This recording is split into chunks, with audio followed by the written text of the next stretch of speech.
Speaking of younger athletes, Joe Vardon is here. Hey, Joe. Hey, man. What's with all the shouting? Oh, if you're That's not what going to we do. shout, you can't stay here. I can hear you guys from Lakeside. Did you just meet me today?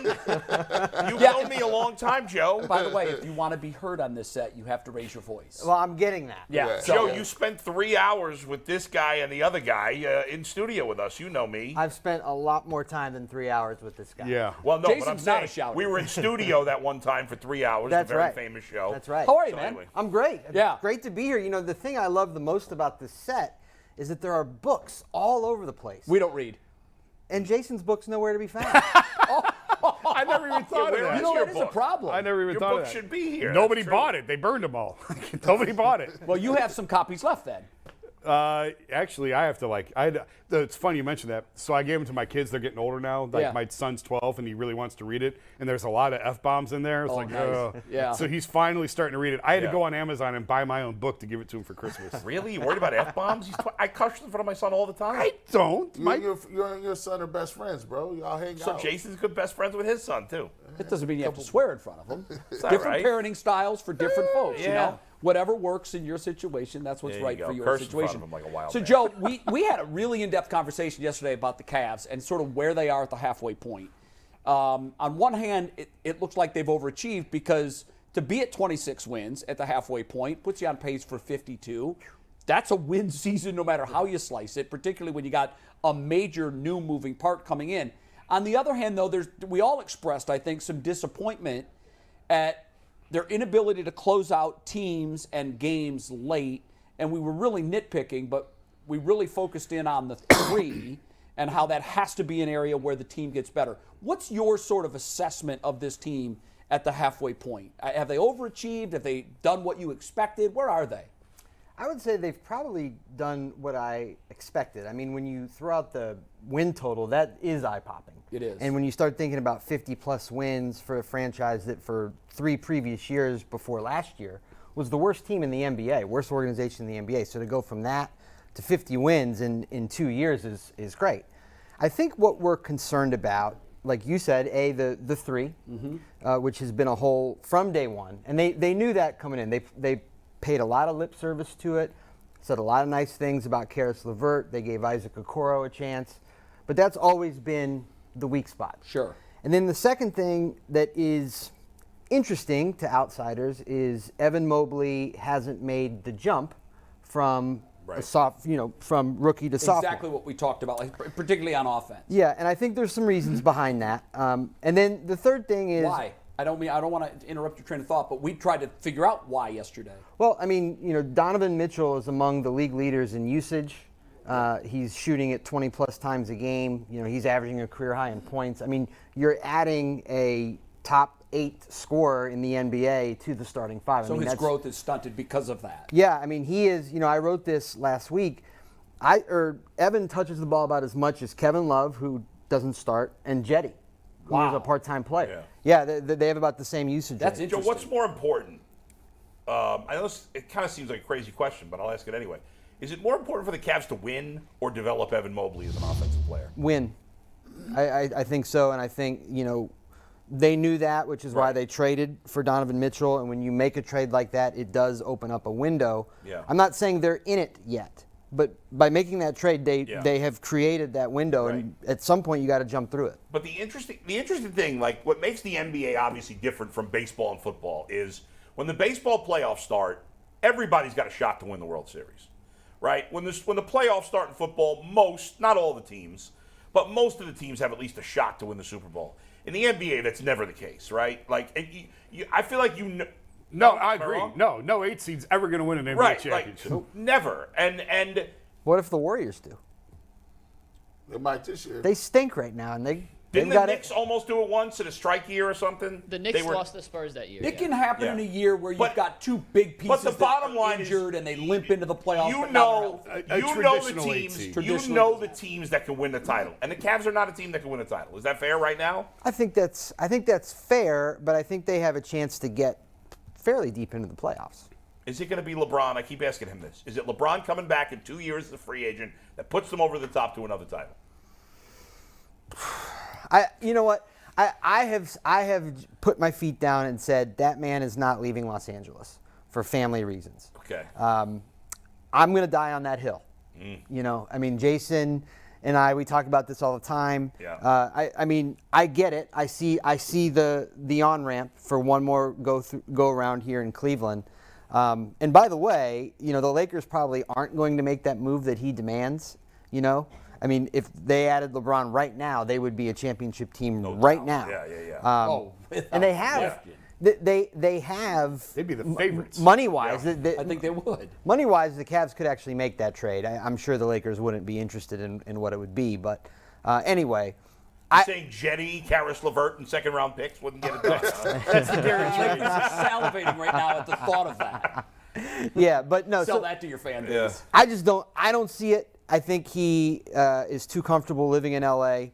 There is great danger, though, in long-term prognosticating what he's going to do.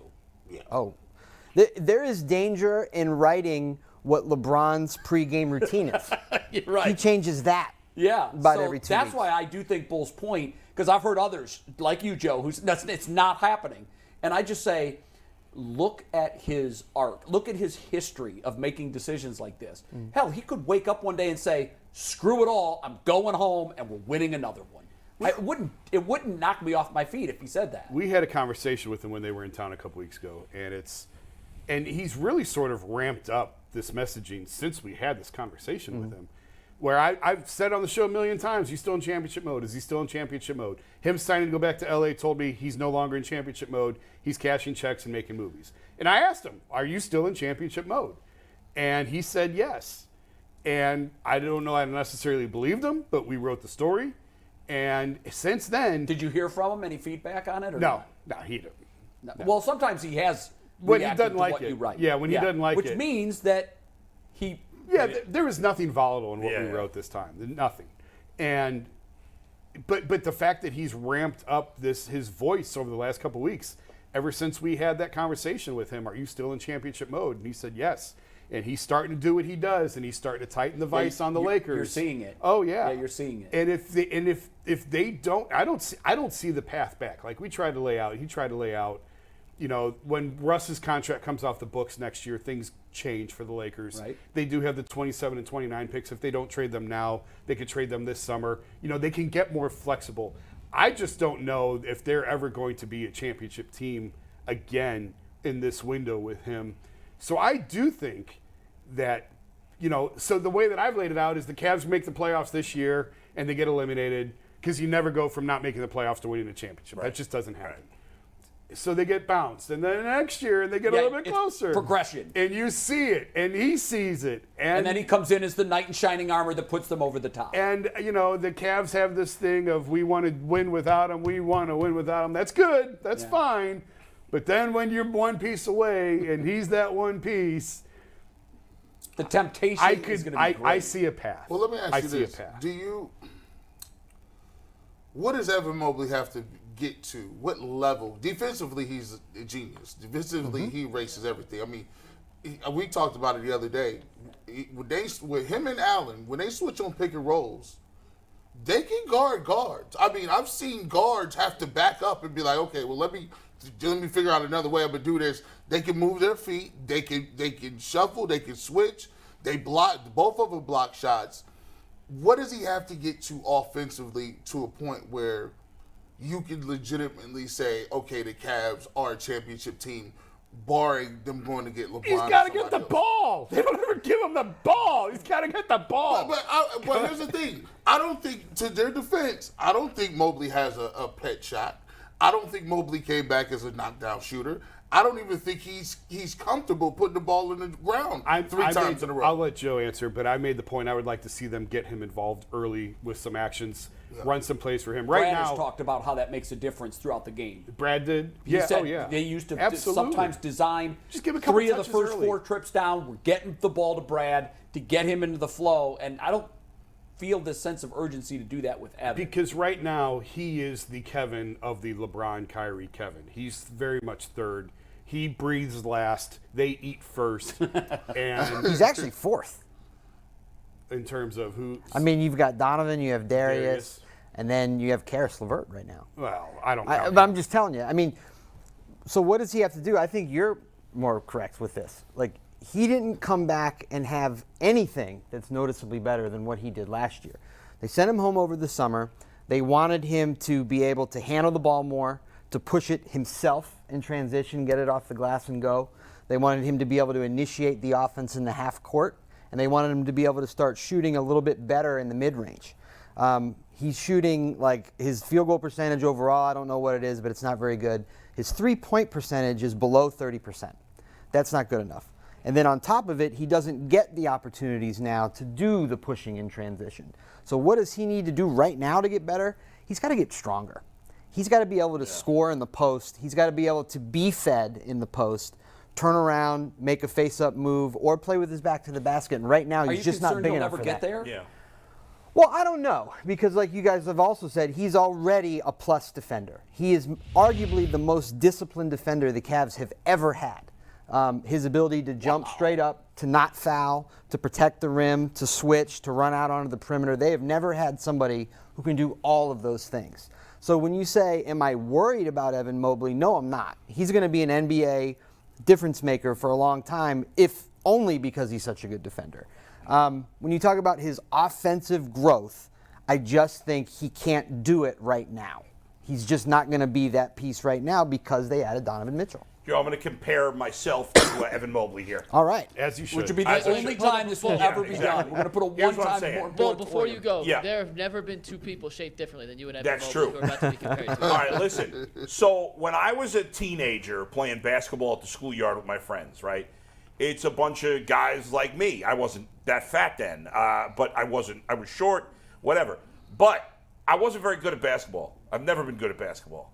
But I played like a freaking animal on the court, okay? I ran into people. I would grab rebounds. I can see that. I would play nonstop hustle on defense. I was in much better shape in those days. So guys didn't like playing against me, even though I was not very skilled. I couldn't make a shot, but I wasn't chucking. I would pass. But I was a pain in the ass. I played with this aggressiveness that at the schoolyard level with a bunch of schlubs like me meant something. Okay. Is Evan Mobley, I'm actually not comparing Mobley to me, I think he's the opposite. Evan Mobley has all this natural ability, but is he that, he doesn't, like Jared Allen plays like a wild man on the court. He's not as talented as Mobley, right? But he plays with such passion and energy that I feel like I don't see from Mobley. Like maybe he's not an alpha. We keep using this term alpha. Is he that type of player? Because he doesn't seem to have that like killer instinct to him. Is that unfair? Yeah, I think it's unfair. He's 21 years old. Yeah. And he came into a situation as the number 3 overall pick. And in his 2 years here, he just keeps getting more crowded and more crowded by talent, which is like a first world problem to have. Sure. But Yeah. like that's not usually how these things go. True. Usually you get drafted that high and you're the man and you have to sort of sink or swim like that. And that's where we see the sort of the dog mentality that you're talking about. Yes. He just kind of keeps falling into the mix. So I don't know what he can be, at age 24, which is still a child, age 26, which is what Donovan Mitchell is now. We're talking 5 years from now. He's got forever to grow and to get better. But, now he is a really nice complementary piece. And I thought they did him maybe a little bit of a disservice at the start of the year talking about how if they're great, then he's their best player. Because that's not it. That was Jason. Well, he's just parroting what they. Well, no, that's what the team is. No, I never said that. I said he has the potential to be a number 1 on a Right. championship team. But I've always thought that. Right, but somebody made the point yesterday, I don't know who it was, maybe it was Mike, that you can't, like, how many teams win a championship where their best player is a guard? Very few, one in the last 20 years. Right? It doesn't happen very often.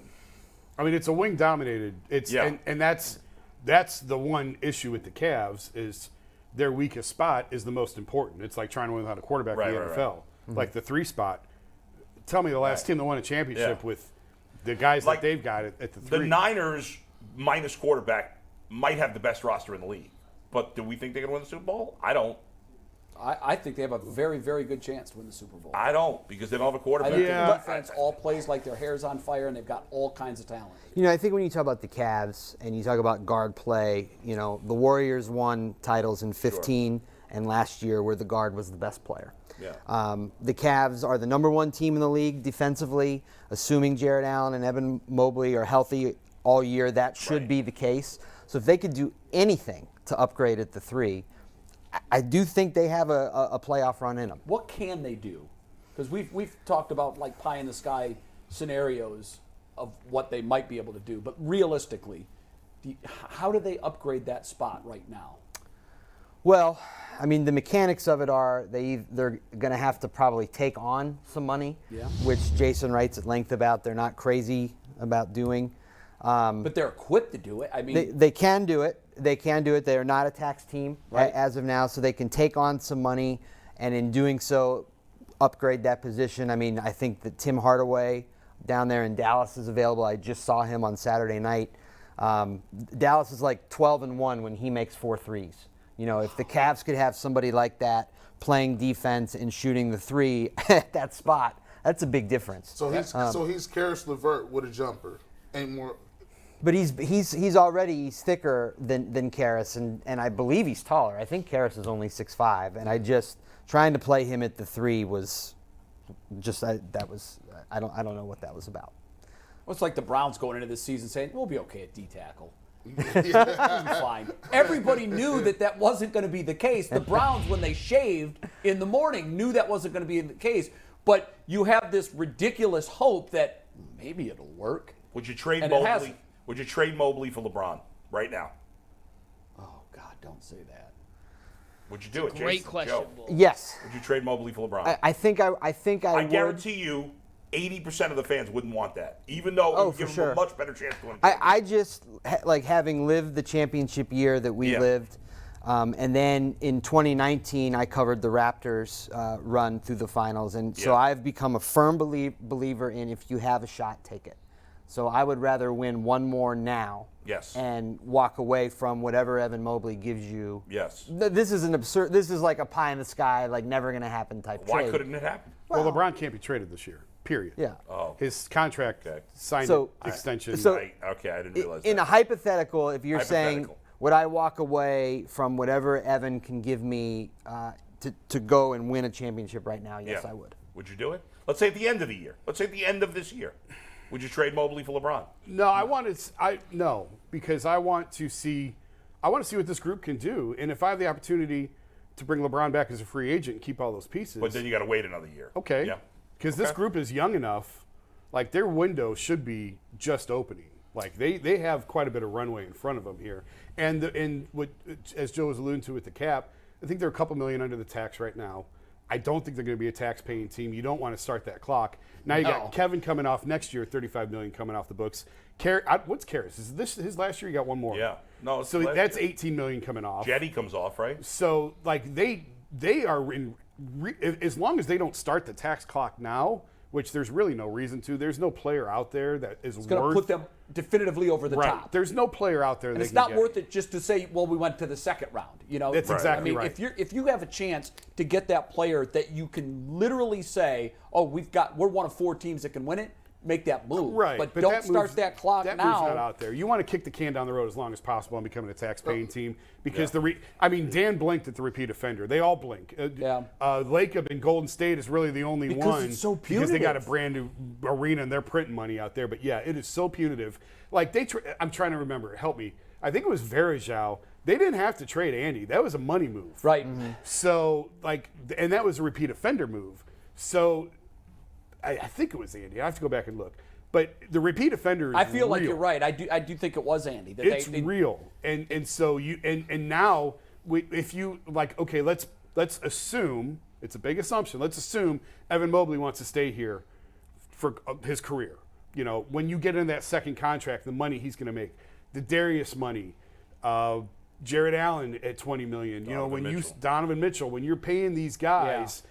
You pretty soon when you run up against it, you got to start making some really hard choices. So that's why you want to stay out of the tax as long as possible, and they're in great shape to do that because they got Kevin and Karis coming off the books next year. Guys, I haven't. This is kind of weird. I haven't noticed you said this guy's name till now, Darius. It seemed like people have kind of stopped where their imagination goes for how good he could be because Donovan Mitchell is standing next to him, right? You're like, if you would have said last year, Darius Garland does not have the ball in his hands in the fourth quarter, you'd be like, you crazy. He's the whole team. He pick and rolls. He runs everything. Now it's like, well, I kind of almost rather have Donovan Mitchell with the ball in his hands in the fourth quarter. And I've noticed you guys haven't said, well, if Darius Garland takes a jump, the Cavs can be a title contender. Has he reached his max as a player, you think? Do you think he's not that type of difference maker moving forward? No, I mean, he's another one. He's 22 years old. You know, look at Steph Curry's body when he was 22, thin as a rail. Darius is the same way. He's already a 20-plus point per game scorer. He's learning more to distribute the ball now. This fourth quarter thing is real, okay? And Darius statistically really struggles in the fourth quarter this year. And I think a lot of that has to do with playing alongside of Donovan. And if you think about some of the really disappointing losses the Cavs had early in the year, it was Darius with the ball in his hands in the fourth quarter. A lot of turnovers. Trying to do too much. And then there was the night where they were down by 20 or 30 against Minnesota, and Darius went nuts in the fourth quarter, which that can actually stunt your growth a little bit, thinking that is the norm. So, you know, I think right now they want to play through Donovan in the fourth quarter, but think about this, come playoff time, when teams get days and a week at a time to prepare for one opponent, they are going to force the ball out of Donovan Mitchell's hands. Right. Darius Garland has a chance to cash in on the money that he's being paid and to shoot this team into the second round when all the attention goes to Donovan Mitchell and Darius Garland is open at the top. That might work for Evan, too. Yeah, it They're could. going to have Really good on this opportunity. team? It is, and I think you know, I had a chance. I was with the Cavs in Denver last week and got a chance to talk to them in the way that you do when you're on the road. It's just different than when you're with them at home, and just getting a chance to talk to some people individually. I really do believe that the chemistry and the way people get along on this team is good. I think that can be overrated at times, and I even pointed out that maybe the Cavs need one guy that's kind of a bastard, you know. But like as far as like Cavs versus Browns, like no, this is the Cavs actually like each other. Yeah, that's good.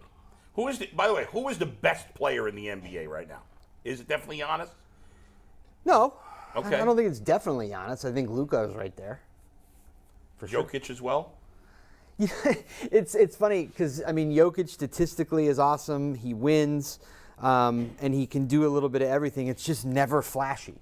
Like, you're never going to be – like, there was a night where he went for It's like – almost clunky. He went for like 48 and 20-something and 11, and I watched the game and was like, It's because it's just not the same as watching Giannis jump over three people or Right. like dunk with four guys hanging on him. It's just different.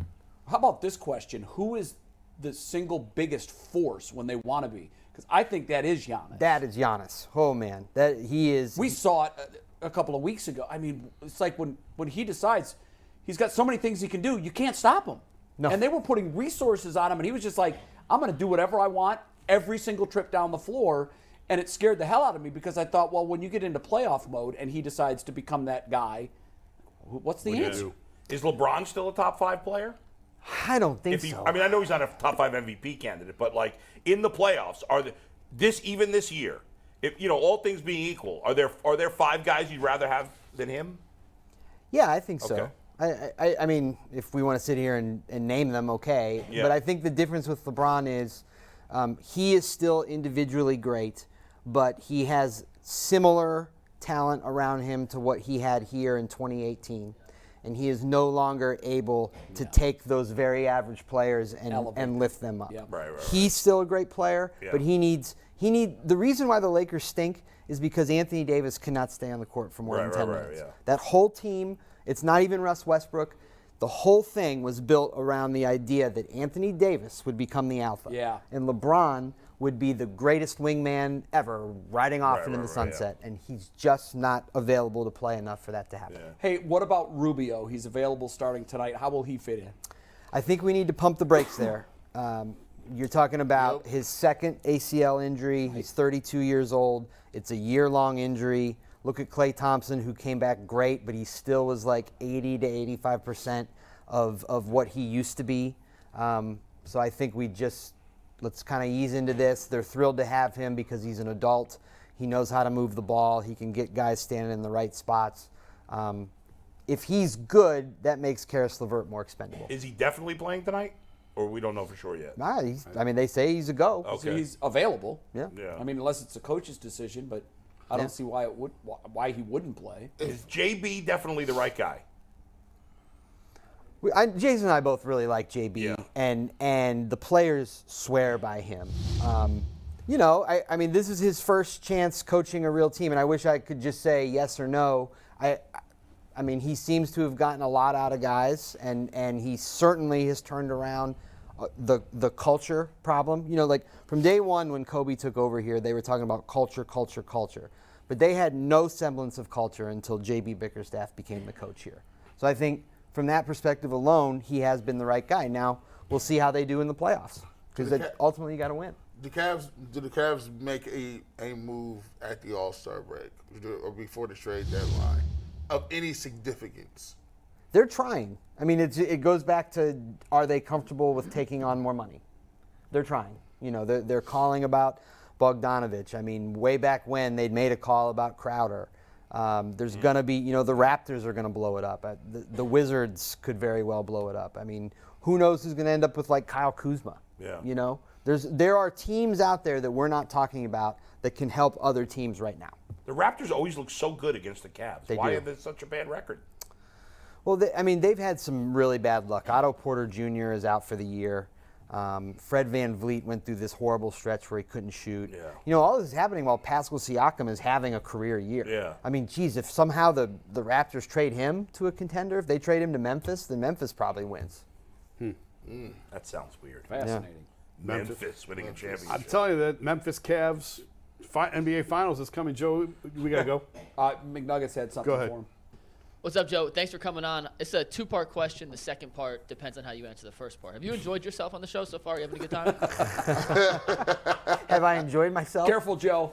Yeah, you I having a good have time? very much enjoyed myself. My earpiece fell out, and I am from 10 years of being in these NBA arenas. I'm hard of hearing, so you can say anything right now, and I'll pretend. That might lead you to what you want to do then. Well, I was just You got to curious. put your earpiece in. Yeah, put it in for this question. Now this is thrilling entertainment. All right, there we are. Yeah. I'm just curious, how does it feel to be LeBron's third favorite beat reporter behind Jason? Hey, I'm just glad to be in the top 3. Well, who's number one? Is it Dave or is it Jason? Like, I feel like it might have been you, but Dave still schmoozes with him all the time, Well, right? LeBron and I were born in the same hospital. Neither of these two guys can counts say for that. That's a good point. I've said this before. And Steph Curry. Steph Curry. This is the magic That's of right. LeBron. Is you could inject all of us with truth serum, and all of us would say, "Oh, well, I had the best relationship." Right. Like that's the magic of LeBron. It's like asking a All right, quarterback, but the are you the best question quarterback in the league? Well, hell yeah, the question you better is, think though, you are. Who would LeBron say? Well, that's what I'm saying. We would all say LeBron would say that me. he would say Yeah, me. we would all say LeBron would. Dave would say LeBron would say Dave. I Yeah. would say LeBron would say me, and he would say LeBron would say him. And LeBron would Well, make he was it. hired. Joe was hired, for those who don't know, to be the LeBron reporter. Yeah, I mean, I Not think the Cavs reporter, the LeBron I think reporter. Brian Windhorst wants into this. No, this mix. Yeah. no, Allie Clifton wants into this one. No comment. Probably. Allie Clifton.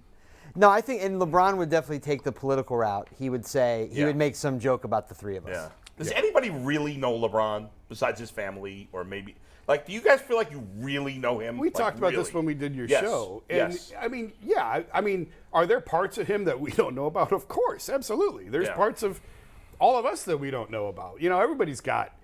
Sure. I think we have a fairly good understanding of who he is and where he stands, and Yeah. professionally and stuff He's been like that. fairly open as superstars go. Like when you look at guys like Brady, the other guys that are his equal in their sports. A lot But of is them it- build but- walls around them and Right. never let anybody in. Right. I guess my point Does is, anybody know Tom Brady? No. is his personality that he shows us, is that real? No. Oh, Or is it an act, for lack of a better Just term? professional. attitude, well, right? I think that we fundamentally know LeBron. Okay. I actually think we do know him personally, and I think we understand what makes him tick and what he's afraid of. I think when you get to the level that he's gotten, you have to create a public persona. Okay. We were very privileged. We caught him at the very right time of his career where he wanted to make himself open to a few people that he trusted. He felt like he could benefit from that. Right. And we took advantage of it. Yeah. And there were daily conversations about things that would upset him or that he would be thinking or feeling that maybe didn't make it to the light of day. Yeah, he let his guard down quite often. Yeah. But I think, like, you could go back, like, listen, LeBron changed Ohio high school history by going to St. Vincent St. Mary. Right. And when you think about this, you think about he's arguably the greatest player of all time. And so when you're talking about a player like that and he goes to a parochial school from the inner city, you're thinking that there must have been some massive recruiting, scheme to get him to come and payments, this and that. What we forget is he went to St. V because his buddy, Drew Joyce II, was worried that the Buchtel coaches thought he was too small. So he took himself and went to St. V because of his buddy.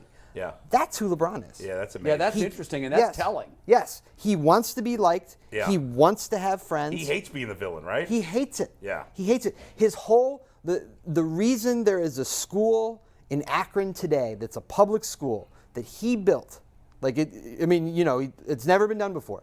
Do you guys know why that happened?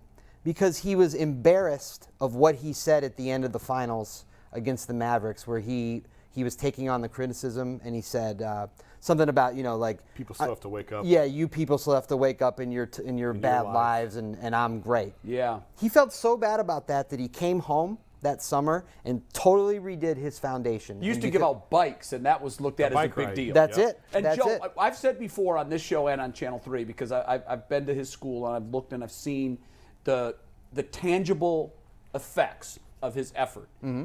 I can't understand why that isn't a bigger story nationally, and I can't understand why that hasn't already become a duplicatable model that we see across the country, because what he's doing is absolutely unlike anything I've ever seen from an impact. I think the best news I can tell you is that there is a school in a suburb of Pittsburgh. The leader of the project is Dick's Sporting Goods, but they are copying the LeBron model. Oh, really? So it is happening. I was unaware of that. Yeah. And I'm glad to hear that. I wish 60 Minutes, and I told some folks at the school when I was there earlier this year, last year, I wish 60 Minutes would come in and just do this huge expose, because when you walk in the door, you feel it immediately. Mm-hmm. When you interact with the kids, it is astounding the impact that this school has had on their lives. And it's not just that, it's the other services that the school offers for the parents in help getting their education completed and helping them with medical assistance and with legal assistance. It's like this full functioning community education arm that I don't know why we don't have one of these in every major city in America. And I think LeBron's hope, and I know mine is after seeing, is I hope that becomes a reality. I mean, when I was there 3 or 4 years ago, I cried twice. I did too. My first spot. visit there, I did. And when the kids walk in the morning, I mean, you're talking about all the, you're using words like services and help parents with education themselves and all these great things.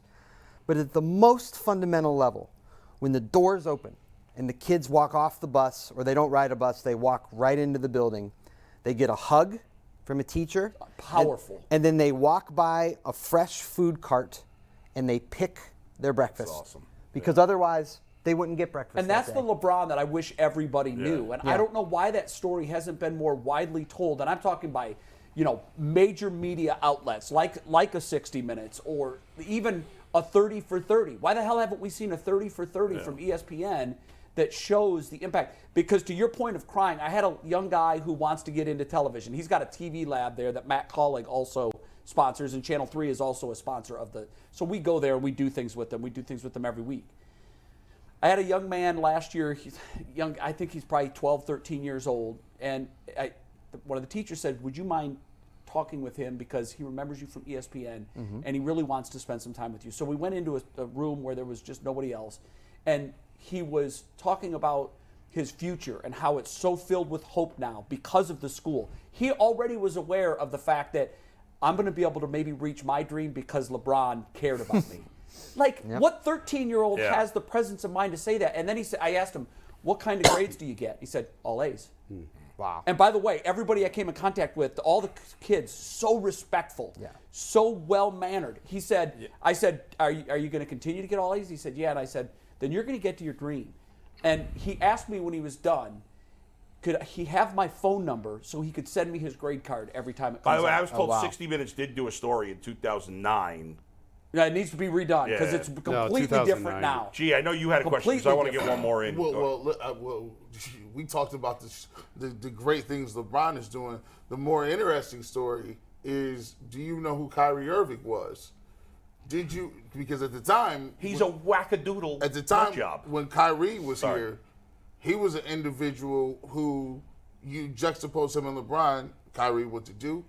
Kyrie went to parochial schools. Kyrie had all the endorsements. He had the Jeep. He was Uncle Drew. He had a Nike signature shoe deal. Well, LeBron had all that. He did have all that, but Kyrie was in the street. Kyrie is just as popular as LeBron in some areas. Nobody was getting that kind of stuff coming out. And then he went to the USA team. Boom, it hits. But I didn't see. Did you see seeds of what Kyrie is today back then? Well, I think looking back on it, of course, we would both say yes. And Jason, I think, started when they drafted Kyrie. So Jason's literally known him the longest of anybody in the NBA. I've known him for a long time and have stayed with him after he left Cleveland. And you would say, yes, looking back, we saw snippets of this and that. But at the time, he was just a talented kid who was trying to navigate his way from what he had here to what became of it when LeBron showed up, and that was tricky in and of itself. I mean, he was, somebody who you knew had deep thoughts and he wanted to share. You know, the thing that this is the story that I share often, and I probably said it on the show that we did a few years ago, but the sort of the seminal moment of what Kyrie's problem was with LeBron and the whole thing when he was here was the year that we were in Brooklyn, and there was a couple big things that happened that night. Prince William and Kate Middleton were at the game. Jay-Z was at the game. But then outside was the I Can't Breathe protest. And LeBron made international news by wearing an I Can't Breathe t-shirt on the court for warm-ups. Kyrie wore one too. He was barely mentioned. The problem was that was Kyrie's idea. Kyrie was the one who found the shirts. Kyrie was the one who came up with the idea. But all the attention went to LeBron. And what he thought and felt at a fundamental level was, hey, I have something to say too, and nobody else cares about it. So he started popping off with some of the flat earth stuff, and he was doing that at the time, we thought, to make a point. Like, look, when I say something substantial and real, you don't care. You only care what LeBron has to say. So when I say something crazy, now you guys care. Do you see? Joke's on you. So that made sense at the time. But then if you see how everything evolved, he wasn't really making the political statement we thought he was making. He's just, he struggles with some things. Yeah.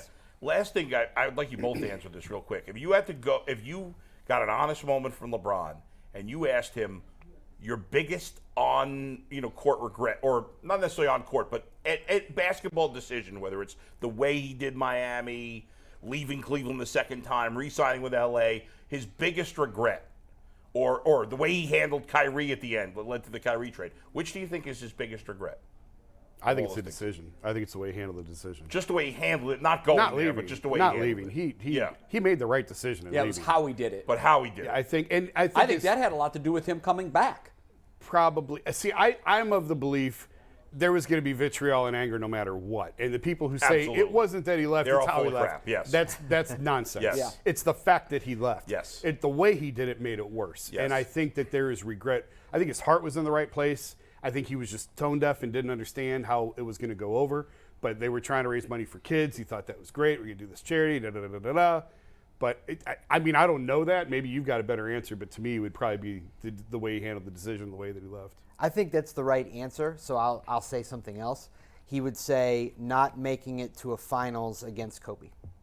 That's a big regret Oh, wow. of his. It is. Yeah. He's talked about that he screwed that up in 2000. It would have been 8.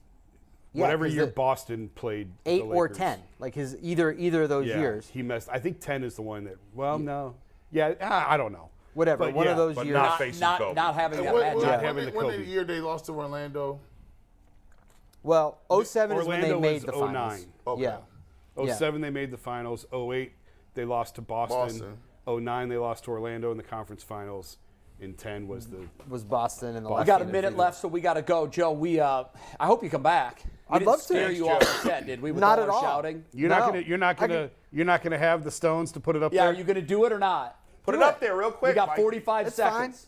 You can apologize in advance. No, I mean, It's funny. Come on, do it. He's You not going to got be pebbles offended. and you got onions. What are you working let's with? just pull up 125. Let's just do it, Okay. Steve. Screw it. If I get fired, Joe, it's been a pleasure We meeting peer you, man. pressured him into that. Joe's fake It is what it resume. is. This is Joe's fake He made a resume. fake Joe's resume fake for resume. us. Oh, good.